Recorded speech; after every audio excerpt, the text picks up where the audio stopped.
Step into the heart of Australian agriculture with Salt of the Earth Farm Stories, hosted by Darren Grigg. We'd been to Gooramadda Olives once as tourists, and we heard that it was for sale now. We thought, that's the place with the Butte view. We thought, well, maybe it's time to take the plunge. Let's get serious. Oh, okay. Oh, this is where I leave IBM and I can be an olive grower. You know, how hard can that be? Today, we're heading to Gooramadda Olives in northeast Victoria with Rob Whyte. Rob made a pretty big tree change. He grew up on land near Sydney, then Sydney grew up around him, and suddenly he was a city boy. His career took him from Burke's backyard to IT with Qantas and IBM, a world of problems, incidents and deadlines. Then he and his wife Melanie found Rutherglen and fell in love with it. A place came up for sale with a view near the river. Perfect. It just happened to be an olive farm. So they took the plunge, changed everything, and now Rob proudly writes a word on his tax return, farmer. Let's go to Gooramadda Olives with Rob Whyte. Good morning, Rob. Yeah, g'day. Pleasure to meet you, Darren. Thanks for having me, mate. And can you tell us, where are we today? We are in the sampling room, or what we refer to as our cellar door, on our property here at Gooramadda. And for anyone who's not heard of Gooramadda before, you're on the banks of the Murray River, more or less, just downstream from Albury, Wodonga.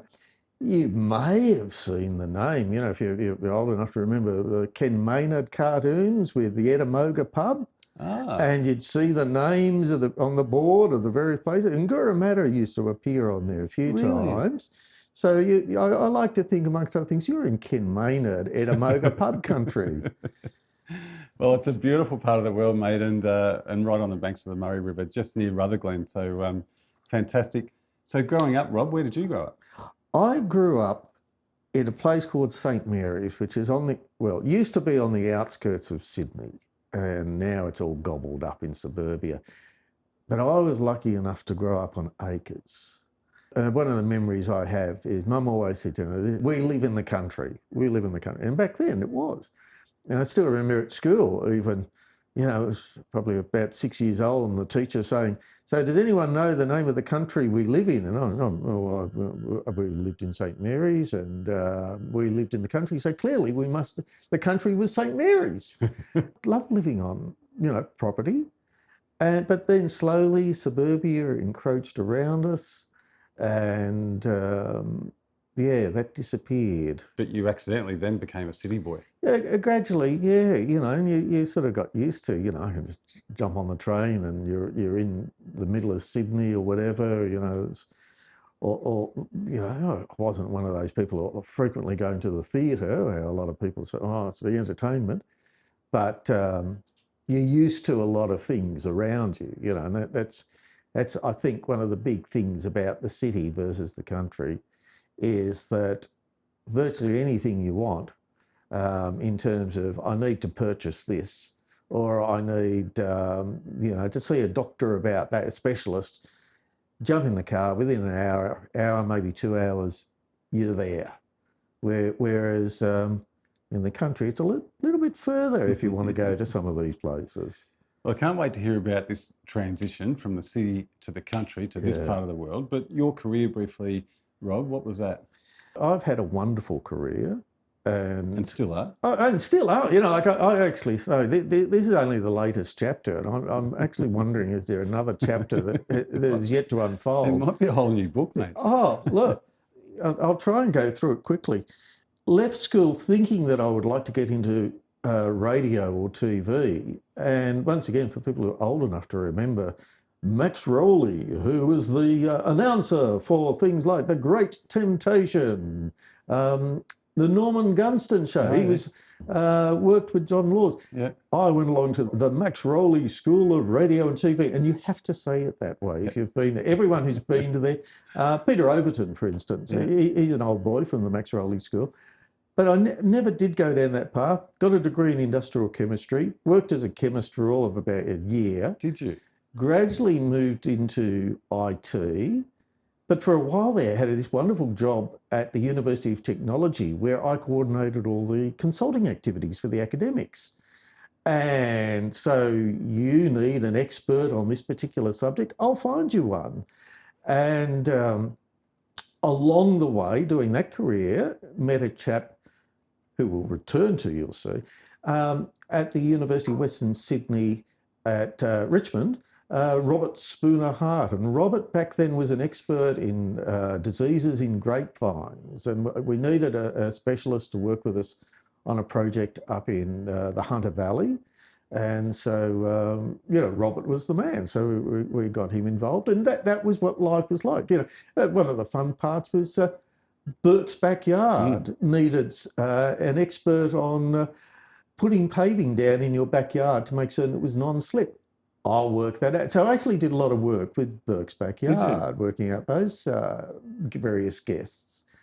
But then we moved into IT properly, where I worked for Qantas. Started with flight catering, ended up overseeing all the major issues that occurred in Qantas that week and would report up to the CIO. We've had the Qantas website break down because of this particular purpose. We've implemented this fix.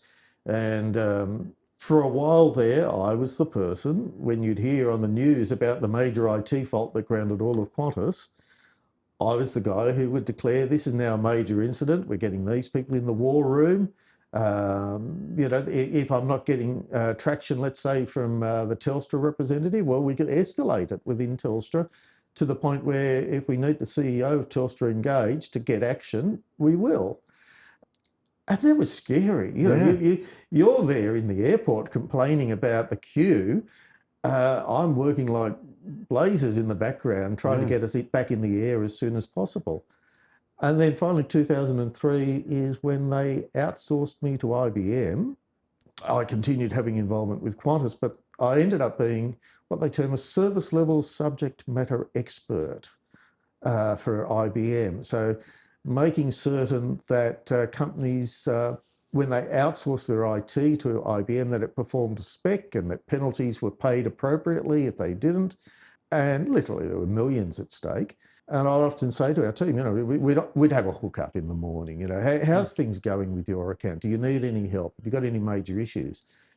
And I pointed out to them one day, you realise whilst we're talking about we're having a bad day, what we're really talking about is how screwed is Australia going to be today? Because we were basically running the IT that underpinned virtually most of the country. And that was, it was on the one hand rewarding, but incredibly stressful. A lot of pressure behind it, because this is millions of dollars, every day that it's at risk. Yeah, and you want to get it right. And I'm also thinking too, this is a time when computers kept on advancing and IT was crazy. Like this was a pretty hectic, say, 20, 30 years for technology. Yeah, well, when I came to Qantas, the internet existed, but it wasn't something that was utilised.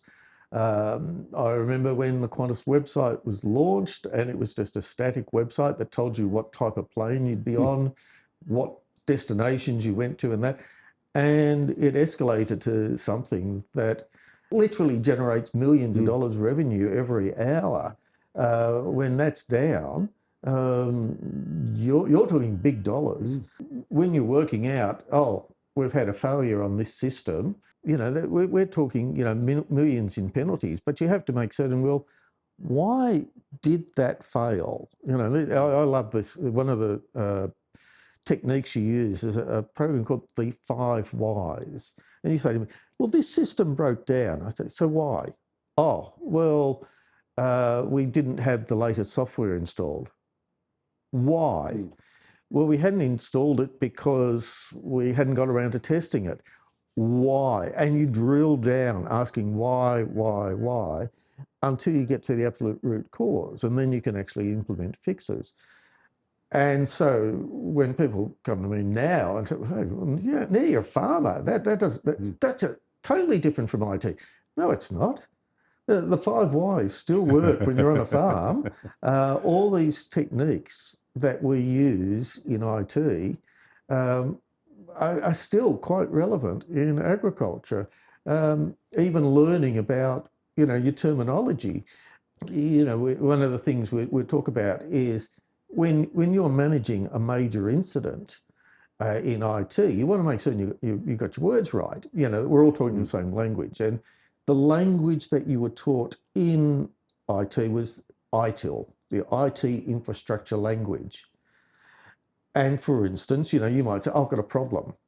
A problem is different from an incident. An incident is where something's broken. We need to fix it, but we know how to fix it. A problem is something with no known fix. Yes. So in agriculture, you may go out and see a tree with a certain disease. If we can identify that disease, it's basically an incident. I know what I've got to do to fix it. If I can't identify what's wrong, now I've got a problem, and we've got to do research behind that. So that's where it's really weird, is that you think everything I've done to date can't possibly relate to what I'm doing. Coming back to now, my colleague, Robert Spooner Hart, that I met back in the days when I was organising academics, and I turn up these days at olive conferences, and who is now the expert in olive diseases for Australia, but Robert Spooner Hart. Oh, there you go. So here's someone that I met, I think must have been over 30 years ago, Yeah. and we're back working together. Fantastic. So what sparked this interest to come to rural Victoria? We had on a number of occasions, when you do your road trips and that, and there was a couple of weeks we were doing a bit of a lazy road trip all over Victoria, and we plotted it out, and the last day we were going to drive from Bendigo up to Beechworth, look around there, and probably spend the night at either Beechworth or Wodonga, and then drive home to Sydney. Nothing against Beechworth, but we were left at a bit of a loose end at the end of that day. And we thought, well, we don't want to just go and collapse in a hotel room. We'd like to make the best use of it. And noticed on a map, there was this place, Rutherglen, not too far. And back then, we used to quite like searching out good wineries, and there are a lot of good wineries at Rutherglen. And so we popped into a few of them, and we came away thinking, we need to give this place a little bit more attention. And consequently, we kept coming back to Rutherglen, and Rutherglen became our sort of happy place. It was somewhere where it was, well, I like to say it's a country town the way you imagine a country town should be. A lot of country towns, I feel, you go to them and they're actually like a small chunk of the city transposed into the country. And as a Sydney person, you often go to the Hunter Valley. Well, that's the way I see the Hunter Valley. Yeah. It's just Sydney in the country. Yeah. But Rutherglen just had a really nice country feel to it. It was just small enough that you felt you could talk to people. You started to get to know folk. And we decided one day we'll eventually move there. The criteria for moving here were be on acres, be on interesting acres, because I still think back as a child, growing up on acreage, and we wanted those acres to be interesting. Like if it was just a square paddock, that's dull, and ideally have a view. So you can see this is all real estate driven, very Sydney, approach to things. And we'd been to Gooramadda Olives once as tourists, and we heard that it was for sale now. We thought, that's the place with the Butte view. Well, that's what I'm thinking. Everything's adding up. Yeah. And so we thought, well, maybe it's time to take the plunge. Let's get serious. And we came here and we discovered that the view from the shop, that's nothing compared to what it was like from up at the house. It was gorgeous. And it came with this olive grove. So this was all planted out about 30 years ago. And, this is where I leave IBM and I can be an olive grower. How hard can that be? And I think most farmers will know the answer to that question. But we bought an olive grove because we liked the view. The hard part was, I thought, right, this is where I leave IBM. And nothing against IBM. I'll say that right now. There were a lot of Butte people there. I went to my manager and I said, look, I think this is where we're parting company. I'm going to buy an olive grove. And he turns around and says, don't rush into things. I just want to do some checks. And he came back a couple of days later. He said, this is the backhanded compliment. I didn't realise how valued you were. You evidently save us millions every hour. Millions every year. I mean, I'd like to do millions every hour. But I'm not supposed to lose you. So I tell you what, buy your olive grove and work from home. And, you can spend some time in the olive grove, but, just do an easy transition. If you need more time to look after it, certainly we can look after that. And so that's what we did. I didn't escape IBM after all. Instead, my office now is perched at the top of the hill that we're on. They flew me wherever they needed me. I basically coordinated Australia from my olive farm. And then 2 years later, they showed me how much they loved me by making me redundant. And at that stage, I could proudly put down on my tax return as occupation was farmer. Good, congratulations. So that's how we became olive farmers. Well, there you go. What was the biggest shock when you first moved here? I'd have to say, because this is it, you expect there to be, oh, crikeys, I didn't see that coming. And I can't really think of anything in particular. Going back to, life in the city, I was still, once again, I was also a member of the University Caving Club. And a lot of the time we'd stay on farmers' properties. And so you soaked up a lot of what to expect. Caving Club? Oh, when I went to university, joined the University Caving Club, because it was one of the things that was always fascinating to me. And I've got to say, it wasn't just a case of, hey, let's go in a cave. We were a serious caving club. I have a number of significant discoveries to my credit. One on a sheep property, it's sort of an awkward situation, accidentally discovered an Aboriginal skeleton, ended up being dated around about 8,000 years old. Wow. Elsewhere, expedition on the Nullarbor Plains, where we extended a cave. So now we extended its known length, so it became the longest cave in Australia at that stage. Like how long are we talking? Oh, well, it was about 30 kilometres. Oh. So, which by world standards, that's nothing. Really? But, look, your longest is, I think, about 300 kilometres over in the United States. Oh, I had no idea. And so, it was quite common. You've got your city life, but then on the weekend, jump in the car and bolt off. And now you're in the farming community. So it was a nice introduction, but there was nothing that really, smacked me in the face. And it was, crikeys, I didn't see this coming. Maybe it was because I was doing IBM at the same stage as this, and we had the benefit of some of the folk who helped out with the previous owner continue to help out here. Good. And so I had their guidance. The previous owner stuck around, gave us guidance, but one of the beaut things is that, certainly I think most people realise, even in the city, they'll always say, oh, the country communities, it's a much better community. Even though my neighbours grow grapes and produce wine, they're still farmers. Yeah. And so there's an awful lot that you can learn from them. So I had this enormous coaching community, and certainly I need to say the Australian Olive Association, incredible body that is to draw in. And now we sort of return the favour by educating other growers. There was nothing that came as a surprise as such. The only thing I often say, not so much as a shock, but the realisation of this is harder than I thought, was when you're going to spray, regardless of what you're spraying out there, you might say, we're putting out an organic fertiliser, and the thing is that you say, right, I want best bang for my buck, but we're going out spraying, and I'll organise that for this Wednesday. And then Wednesday comes along and it's bucketing with rain. Well, you can't go and spray then. So then you say, well, I've got other things happening. It'll be next Monday. And Monday comes along and it's blowing a gale and you can't spray. And you've only got a window of opportunity in which to do these activities. And I used to think, before I came here, I'll be doing it on that day and it will be done.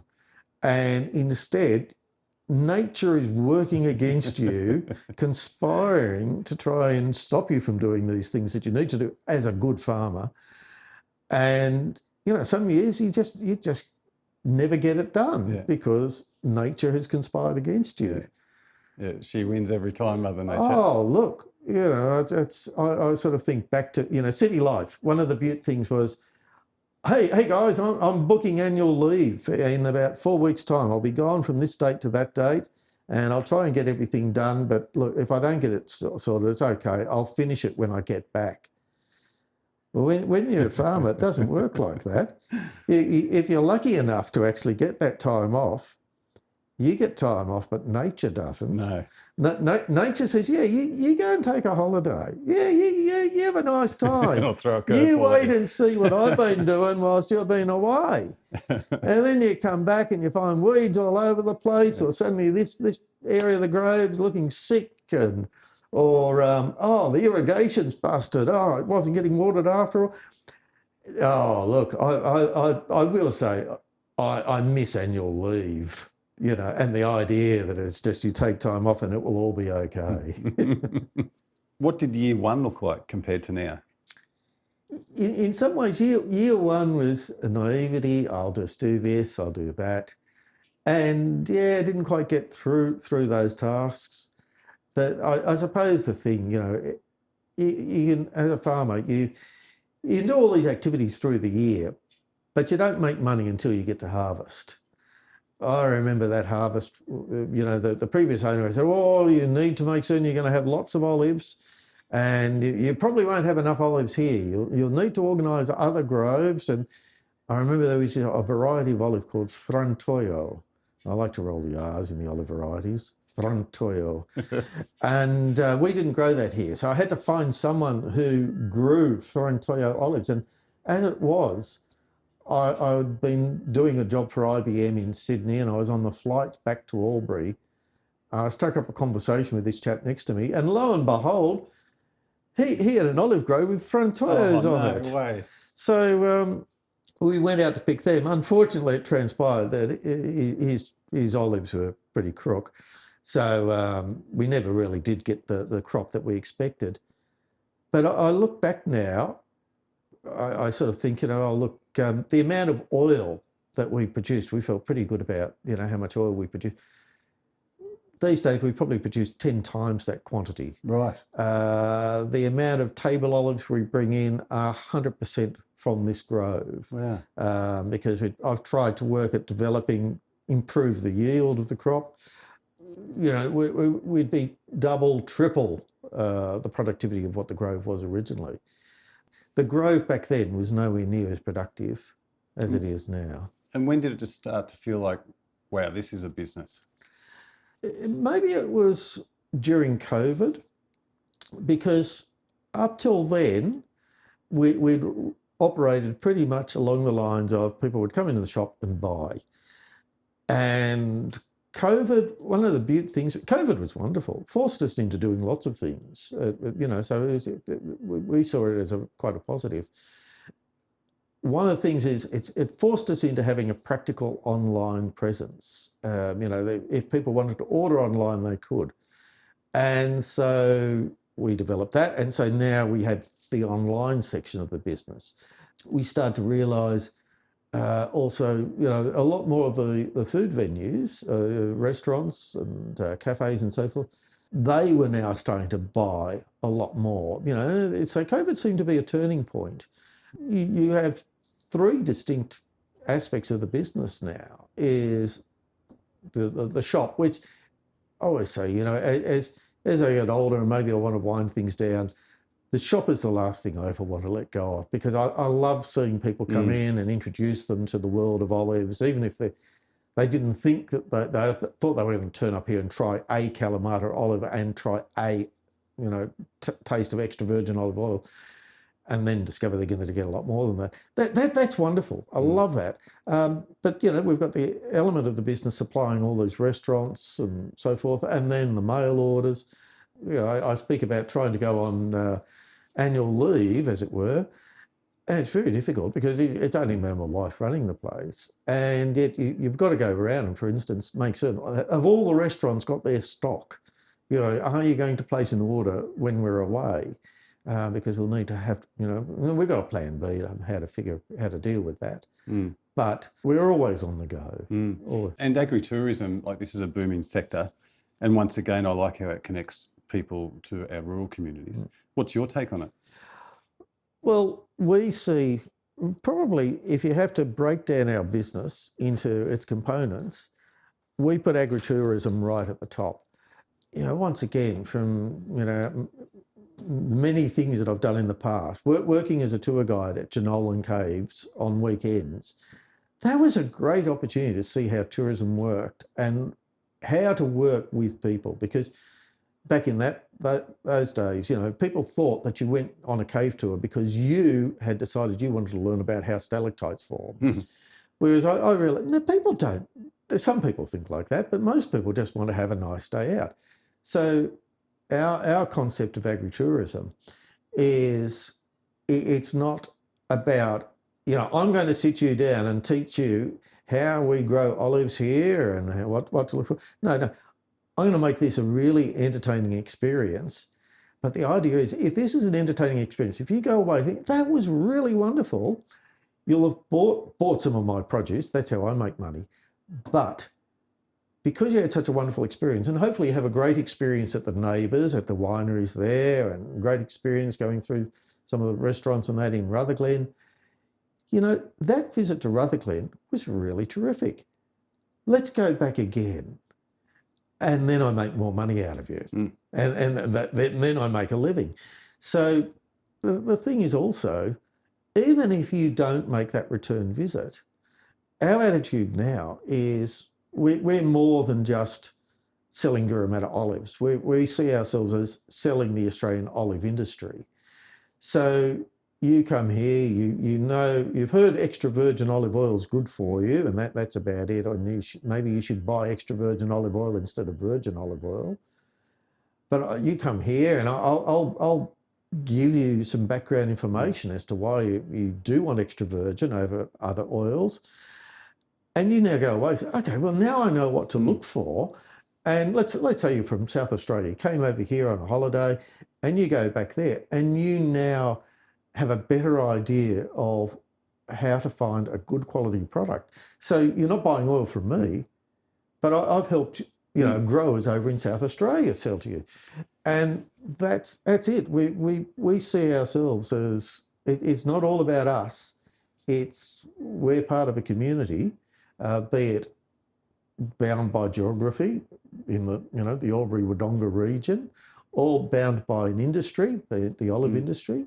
We've got to contribute. And the thing is, forget finance, it's fun. And that's what life should be. If you can find something that you're enjoying, you'll hit a winner. I can see how your customers come in and they feel like they've been entertained, but they don't know it. They've been educated at the same time. Oh, yeah. And that's it. If you go out of here, and I didn't realise I actually soaked that up. And it's, in fact, even one of the things, because a lot of folk, they come here and they say, oh, have you got that written down, what you told us about the chemical assessment of extra virgin olive oil?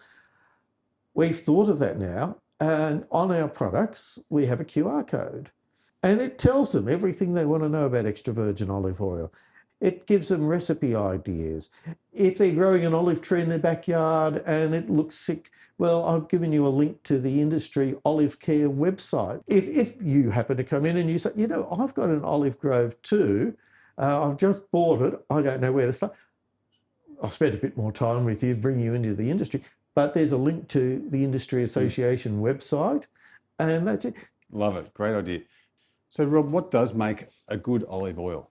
Okay, I'm going to take that in two ways. Firstly, from a growth perspective, a good olive oil, a great olive oil, comes from great olives. Yeah, if you have really crook olives, you're really pushing a hard task trying to get good oil from it. You need to ensure your processing's up to scratch.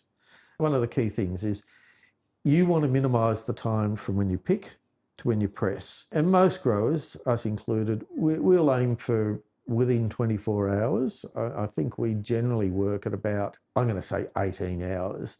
Cobram Estate, massive, Australia's largest groves on the world scale even. Australians don't appreciate this because it's an Australian company. On the world scale, they are big. And it's an Australian company. So I always say, look, support Cobram Estate because they are a great company. Their oil is terrific. I'll take this opportunity to say, Cobram Estate do a beautiful oil. It's really good. It's so good, it's almost as good as ours. Nice. So they pick to process in something like 3 or 4 hours. I had no idea it would have to be that quick. Yeah. Classic example. What is extra virgin olive oil? It must be the pure oil of the olive. It needs to meet a set of chemical assessments. And, so one of the things, free fatty acid content must be less than 0.8%. We're about 0.1, 0.2. The lower, the healthier it is.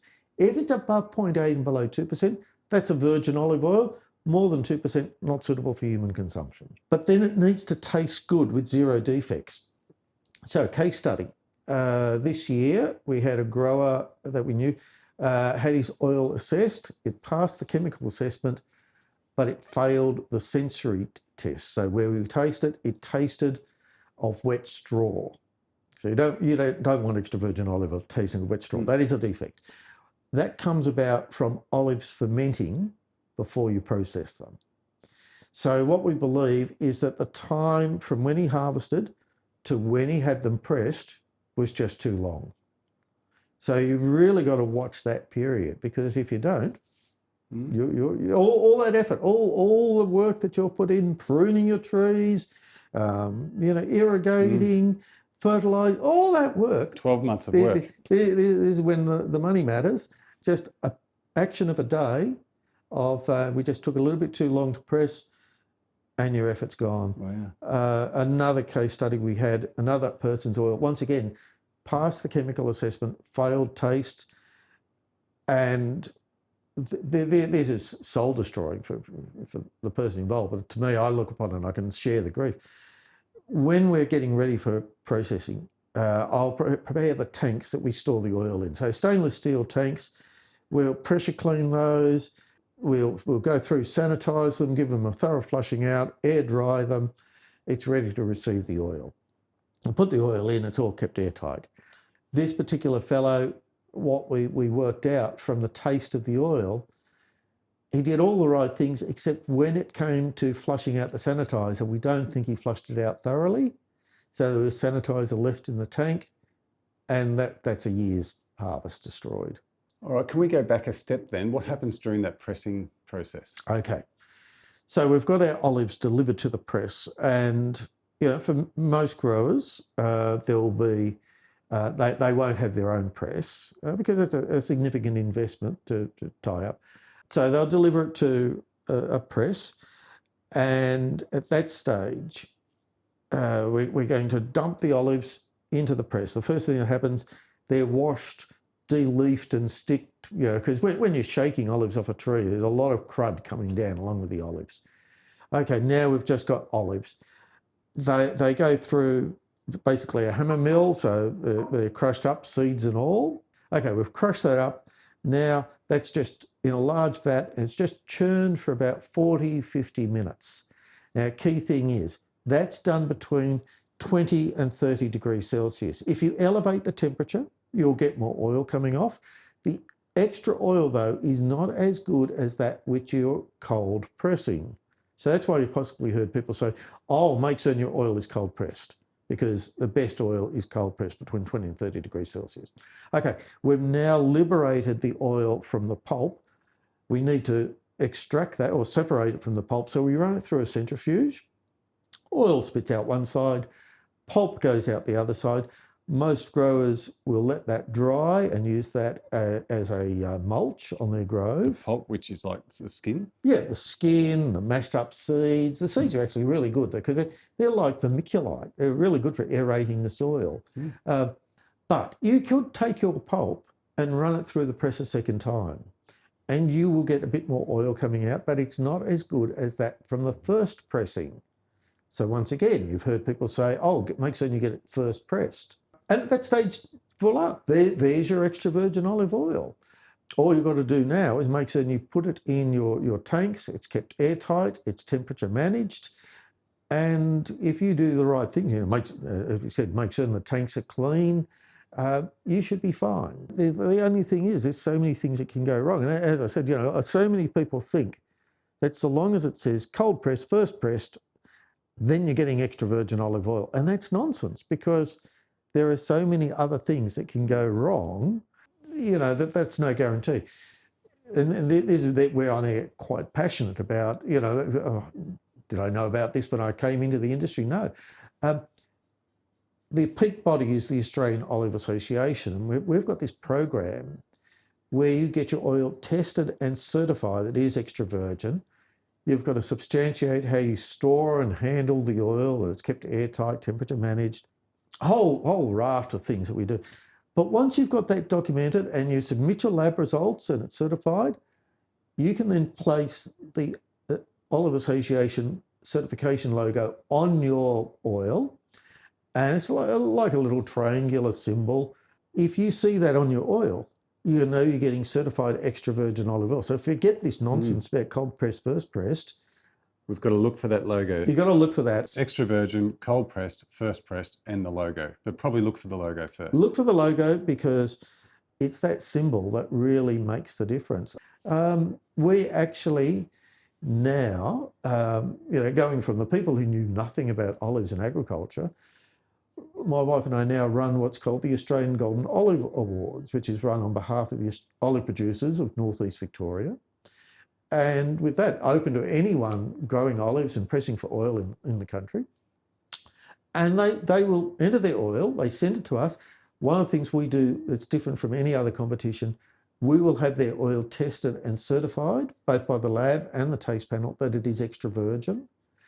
Anyone whose oil fails to make the grade, we'll go back to them and work out with them what went wrong.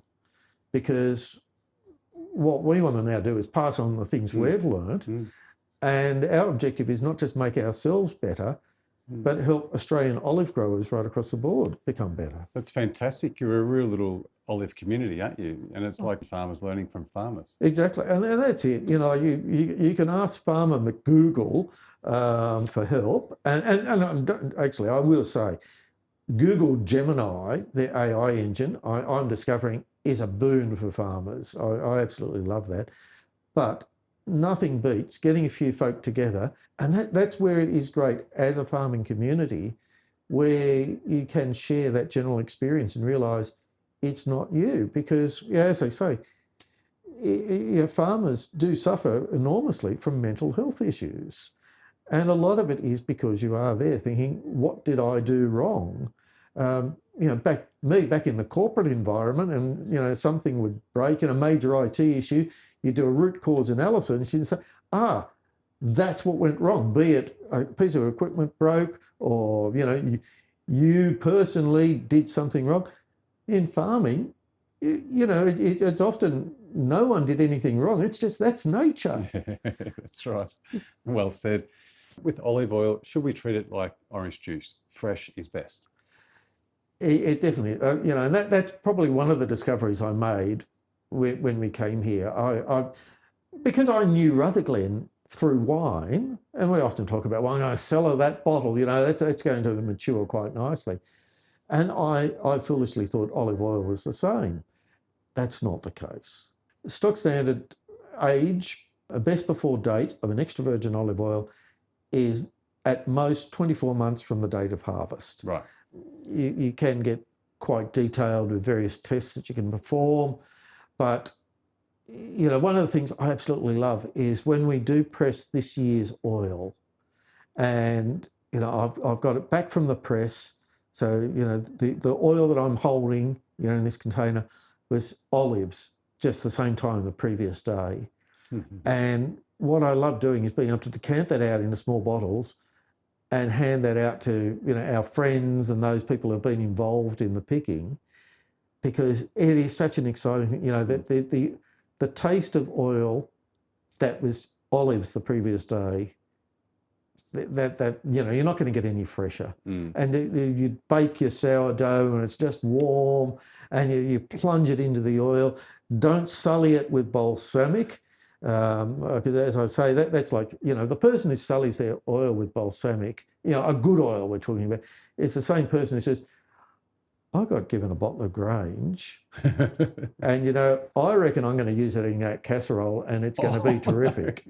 So a really good oil should stand on its own. And in fact, when you open a bottle of oil, so I often think, we should have two things on labels. A best before date. So if you've got it sitting there in the back of the pantry and you never opened it, the life of that oil. But the other thing is that we don't have on packaging is normally how long should you have it open for? Now, in the case of extra virgin olive oil, nominally that's 2 or 3 months, because once you've opened, now we're exposed to air, it's oxidizing. And a lot of people say, look, I've had that bottle open for the last 6 months. It tastes fine to me, because their palate's evolving. If you opened a fresh bottle and compared it, you realise it's chalk and cheese. Right, yeah. It's actually one of the reasons we choose to package our oil in casks. So just like a wine cask, tap pops out. And the beauty of that is you start using the oil today, but there's no air coming in contact with the oil. And so you could start using it today, but if there's any left a year down the track, it's still going to be good. And that's how we think people should be buying their oil, rather than in tins. And it's good to keep it dark too, is it? It is. So the enemies of oil are air, UV light, and temperature. So the best way to look after your oil, if it's in a cask, that's good. It's solid cardboard walls, no light's getting through that. It's also the reason you'll see oil is often sold in dark green bottles. But if you keep that in the pantry, if you've got a bottle of oil, you've opened it, use it within 2 to 3 months, that's good. But yeah, if you got your bottle of oil and you sit it on the windowsill, that's where you store it. Yeah, you're a mug. You're wasted that beautiful bottle of oil. Yeah.